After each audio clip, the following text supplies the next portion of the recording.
You've read the title, you've seen the thumbnail, you know what's coming, but before you get upset at me, hear me out.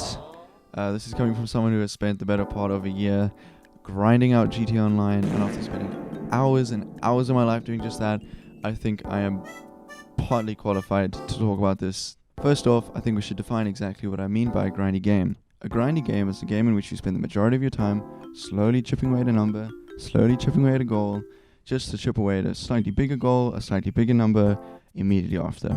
I've played a lot of grindy games over the years, but the main one, the one that I think I spent the most time in, was GTA Online. And my gameplay loop in GTA Online consisted of doing a heist that took about an hour or so. I'd gain $1.5 million, I'd buy a car that cost most of, if not all of that money, just to immediately go and do another heist over and over and over again. The heist setups would be exactly the same, the heist method itself would be exactly the same, I'd watch the exact same cutscenes, listen to the exact same voice lines again and again and again. What the definition of insanity is. Insanity is doing the exact same fucking thing over and over again. There are hundreds, if not thousands of games that you can consider grindy. All of them are either live service games, survival games, or some combination of both. And loads of people choose to pour hours and hours into them, and they enjoy them. So what's my problem with it? Simply put, the grind itself, the main activity you spend most of your time doing, is pretty much never fun, and it leads to almost no real payoff, or just a different method to grind slightly more efficiently to work towards the next slightly more efficient method. And at the end of the day, in my case, looking at a completed garage of all the cars that I wanted, in the garage that I wanted, in the right order that I wanted, was very satisfying, but was it worth the hours and hours of what was essentially a virtual job? No, absolutely not. In the last year or so, I've become very critical of the games that I play, and exactly how they use my time I spend playing them. If a title drags on in an uninteresting and mundane way for too long, I'll very quickly lose interest and move on to the next game on my list. Believe me, there are plenty. It gets better after 10 hours, bro. Trust me. Listen, in the 10 hours I could wait for a game to get better, eventually, I could play Firewatch, A Short Hike, or Jazz Punk from start to finish and enjoy every single hour of each of them, instead of playing 10 hours of a boring game just for it to get slightly less boring later down the line. I'd much rather spend 3 hours on a small game and enjoy every moment of it than playing 60 hours of a game that merely entertains me. I think one of the main reasons I started thinking like this is because I started playing Nintendo games again semi-recently. I mean, I grew up playing Super Mario Galaxy on the Wii, and I really enjoyed it then as a wee little lad, but playing them now, so many years later, it is so refreshing. It is so incredibly refreshing. Super Mario Galaxy, for example, is constantly throwing new ideas at you, new environments, new ways to tackle situations, and not to mention that just controlling Mario in a 3D environment at all always feels so fluid, it feels so smooth, it's so satisfying, it's fun in itself to pull off combos and strings to get from one place to another that you might not have even thought possible. Not a single second of playing a game like Mario Galaxy is wasted. I mean, there is zero filler content, there are no boring long cutscenes, there's no shitty story arc, it's just you're playing the game and it is fun from when you start it up to when you switch it off. I mean, look at Mario, he's a bee.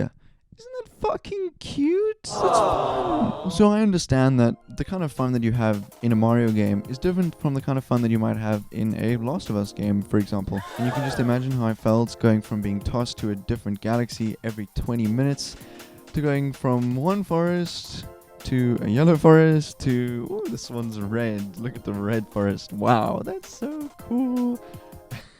No hate to Ghost of Tsushima. I think the game is fun, but I mean, another area that consistently produces fresh and creative games is the indie space. The ones that stand out way past the rest and stand out even past most AAA games at the time. A good indie is usually cheap, takes up very little hard drive space, and almost never overstays its welcome in terms of time. And because indie games are made by a small team with little to no corporate incentive, these games are usually made with passion and charm and care and attention to detail. I mean, Ubisoft can shit out the exact same game every year with a different coat of paint on it and make a profit. But if an indie developer wants to stand out above the rest, they really need to be fresh, creative, and new.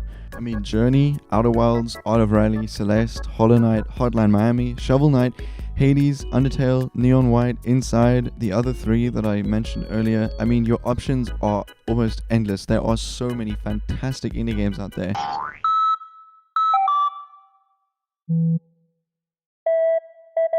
But at the end of the day, these grinding games exist, and people play them, people enjoy them. That's just how it is. And I'm not some special saint who's immune to putting a lot of time into a little game. Recently, I've got my greasy goblin hands on Animal Crossing New Horizons, and I fucking love it. I'm well aware that it's far from a perfect game, but I think the way that it tackles the grindy game angle is pretty unique. So for those of you who don't know, Animal Crossing New Horizons uses real-life time to dictate the time in the game, which means, as you can imagine, that the progress in the game is unusually slow. There are loads of things you can spend your time doing in Animal Crossing on any given day, at any given time, but I think the way it's designed really makes me personally approach it differently. So I kind of tackle Animal Crossing New Horizons like it's a mobile game, which might sound strange, but you play it pretty frequently for pretty short periods of time. Let's say you play every day for like half an hour, between half an hour and an hour. And because a lot of the things in game take real life time to happen, it forces you to get off, it forces you to go outside and touch grass. It forces you to get off, which means the game rarely overstays its welcome. Obviously, a lot of people disagree with that now. They've been playing the game for a long time and they feel like there's not much to do. But similar to Minecraft, the game is only as entertaining as you make it. I mean, at the end of the day, these are just my opinions. If you want to hold W and click for 2 hours in hopes for a reward, that's up to you. I do not hate you for that. That's totally cool. You do whatever the fuck you want. The thing I want you to take away from this video is to be more mindful of the way that games use your time. Remember, these are supposed to be fun, not a second job. As always, thank you for listening. I really appreciate it. I never ask this, but if you enjoyed, hit the little funny subscribe button. It'd be funny if you do that. Yeah. Thanks for tuning in. Love you, appreciate you. Goodbye.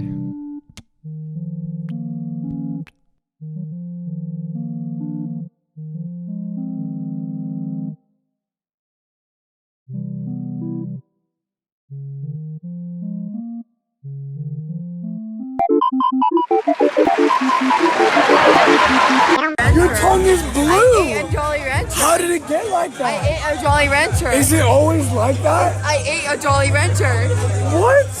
What? A Jolly... Wait, where did you get the Jolly Rancher from? On the counter? Why are you in her? What the fuck is that? Get my gaff, you green cunt! I guess I'll just take a sip. Same! This Mark go crazy! Fuck Margaret, I need me some goth eho pussy right now.